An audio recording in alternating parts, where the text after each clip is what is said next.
아홉 번째 계명에 대한 이야기, 거짓 증거하지 말라 그랬어요. 이 10가지 신앙의 원리, 가장 기본적인 신앙의 원리예요. 하나님과의 관계, 이웃과의 관계, 이 관계를 바르게 하기 위해서는 하나님이 이것 이렇게 지켜야 한다. 명령형이에요. 다요. 해도 되고 안 해도 되고 그것이 아니에요. 명령형이에요. 여러분, 우리가 부부간에 그러잖아요. 너 마음속에 나만 있어야 돼, 나만 품고 살아야 돼. 그건 명령이지 않아요. 명령할 수 있어요. 부부이기 때문에 결혼해서요. 내가 요구할 수 있는 거예요.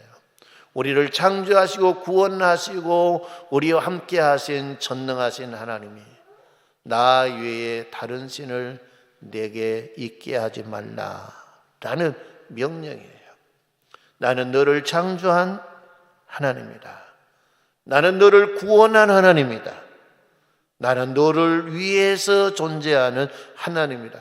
그러니 너는 오직 나 여호와 하나님 한 분만 내 마음에 품고 모시고 살라라는 명령이에요. 해도 되고 안 해도 되는 게 아니에요.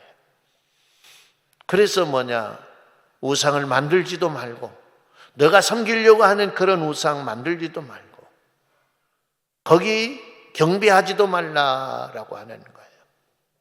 우리를 도와주시리는 여호와 하나님밖에 없어요. 다른 무엇이 도와줄 수 없는 거예요. 날 도와줄 힘이 있게 보이게 하려고 성도 여러분, 신상을 그냥 거대하게 그냥 만들어요. 크게 만들었어요. 그러면 힘이 큽니까? 아니에요. 신상은 크나 적으나 아무것도 아니에요. 발이 있어도 1cm도 지 힘으로 못 걸어가고요. 손이 있어도 아무것도 하지 못하고요. 눈이 있어도 보지 못하고, 귀가 있어도 듣지 못하고, 사람의 손으로 만드는 하나의 장난감에 불과한 거예요. 우리를 도우시리는 여호와 하나님 한 분밖에 없어요. 여러분, 그분만 의지하고 그분만 찾고 그분께만 여러분 경배하고 찬양하는 성도님들이 되기를 바랍니다. 하나님의 이름을 함부로 사용하지 말라는 것. 내 영리의 목적, 너의 유익을 위해 사용하지 말라는 거예요. 하나님은 그거 싫어하세요. 하나님은. 그래서 오직 우리는 하나님의 성호를 찬양하고 그분께만 영광 돌리는 삶을 살아야 돼요. 하나님이 우주 만물을 창조했어요. 그리고 일에 되는 날 안식하셨어요. 마지막 사람을 창조하고, 하나님이 창조한 이거 다 하나님이 누구에게 준? 하나님의 형상대로 지음받은 아담에게 줬어요. 이거 다 내가 너에게 준다. 그리고 내가 원하는 대로 내 마음, 내 생각, 내 뜻을 가지고 좀 다스렸다고. 그것을 다스렸다고.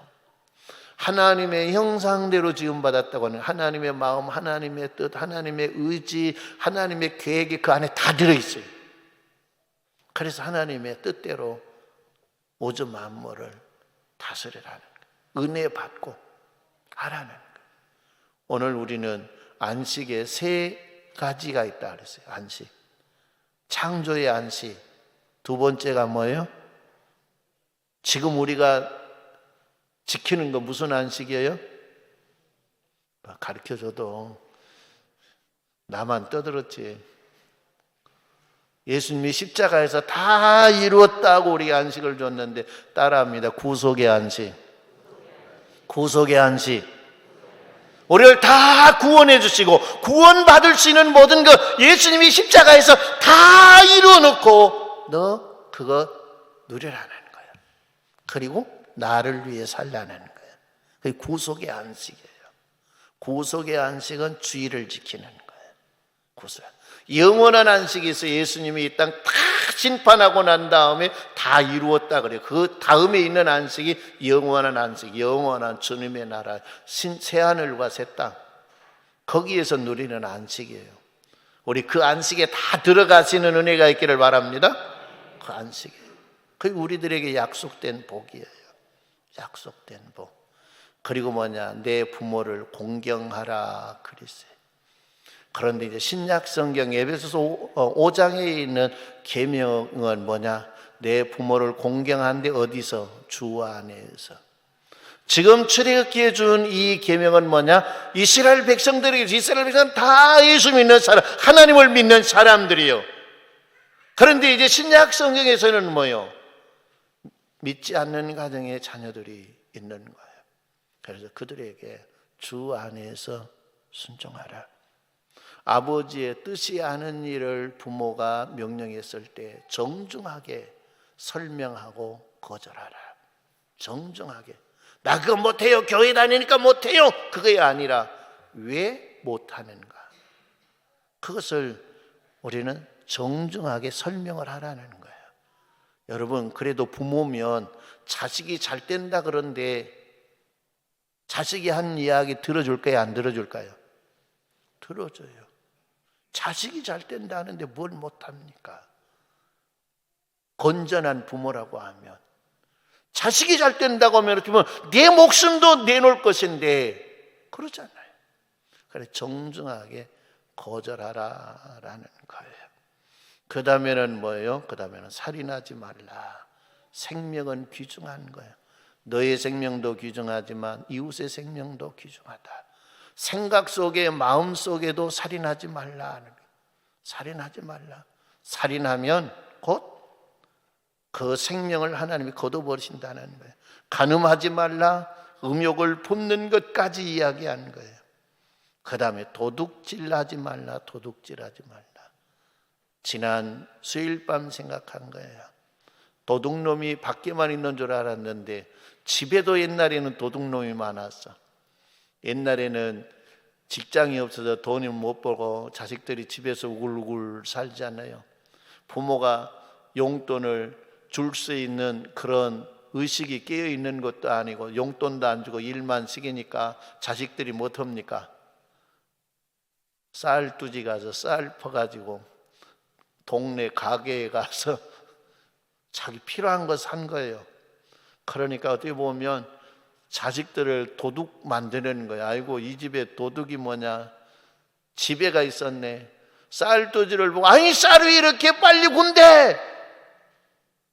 도둑이 어디 있어서 그래요? 밖에 도둑이 와서 가져갔어요? 집안에 있는 도둑이 가져갔어요? 집안에 있는 도둑이 갖고 간 거. 여러분, 아버지 집에도 도둑대가 많아. 도둑대.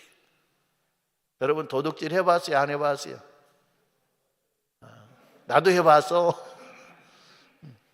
다 도둑질 해봤는데 이제 도둑질 하지 않으면 열심히 일해라.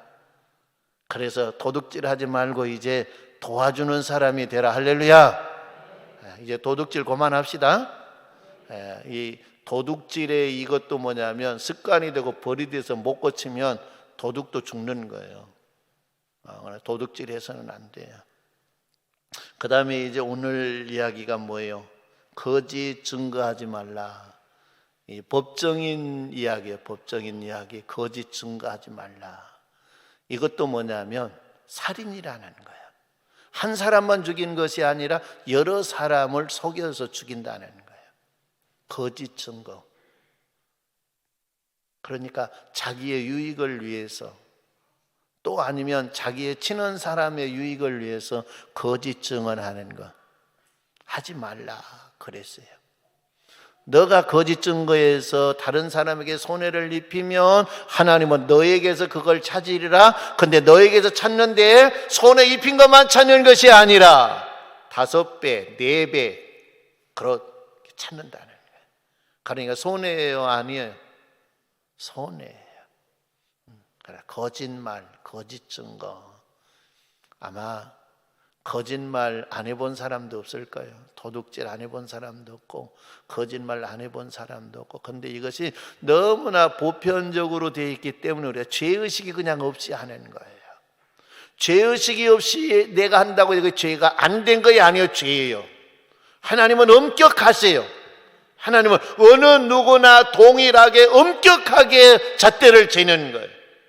뭐 여당 야당이 필요 없어요. 믿는 사람이나 안 믿는 사람이나 필요 없어요. 성도 여러분, 하나님의 법은 뭐예요? 공평하세요. 믿는 사람이나 안 믿는 사람이나 목사나 평신도나 다 하나님은 뭐냐? 동일한 잣대를 가지고 재시는 거예요. 너는 교회 다니니까 좀 봐줄게, 그거 아니에요. 동일한 잣대를 가지고 재세요. 그래서 거짓말을 하지 말라.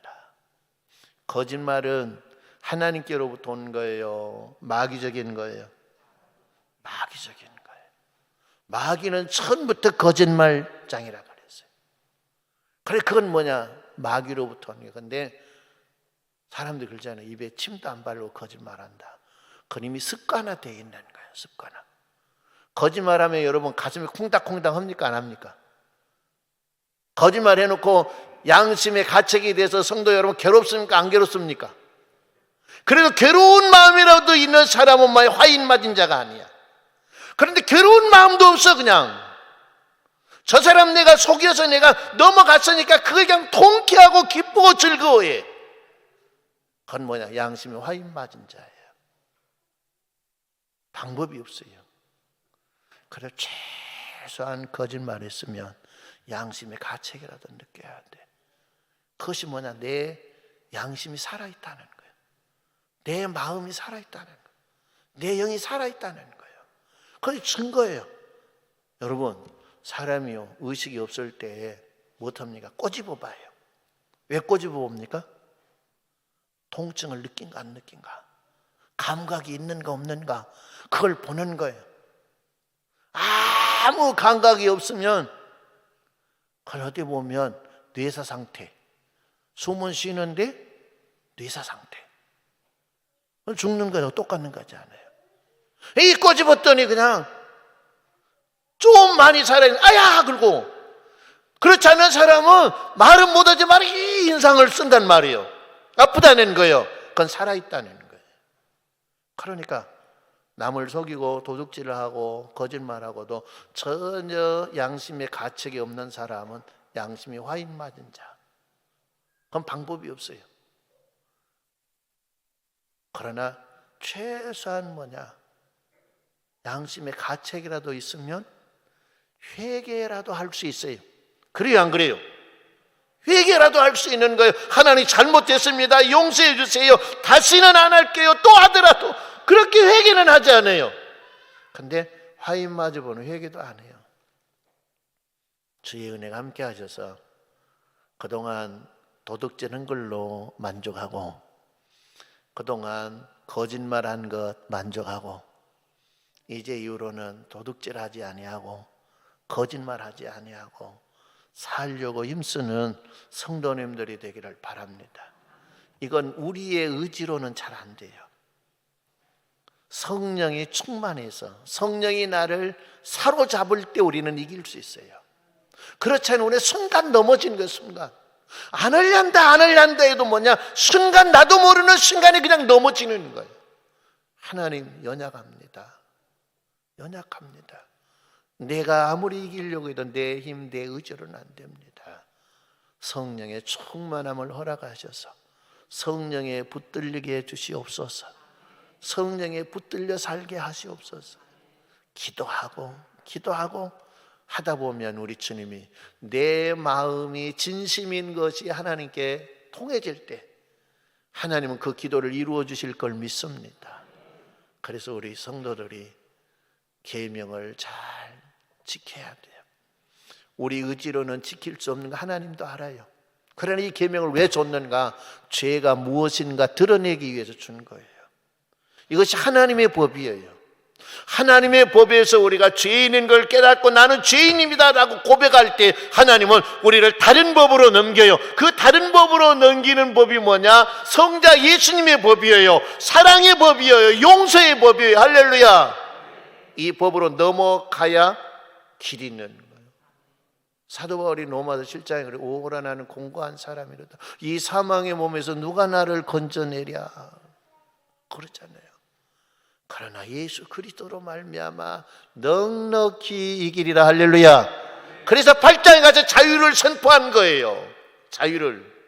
그러니까 내가 하나님 성부 하나님의 법으로 내가 잣대로 내가 잴 때는 나에게는 소망이 없어요. 근데 거기서 끝난 것이 아니라 성령의 하나님은 야야 여기 있어 뭐 성자 예수님의 법이 있어. 그건 사랑의 법이야, 용서의 법이야. 할렐루야. 그 생명의 법이에요. 생명의 법.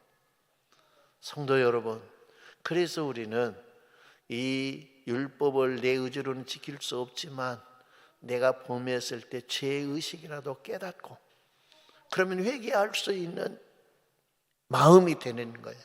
우리가 회개할 때 하나님은 성도 여러분 너는 안 돼 하지만은 그래 내가 저쪽으로 넘길게. 그리고 넘겨주면 할렐루야 예수 그리스도의 법이 나를 자유케 해주신 걸 믿습니다. 그걸 이길 수 있는 거예요. 예수 그리스도의 법에서 자유케 돼도 또 넘어져요. 연약하니까.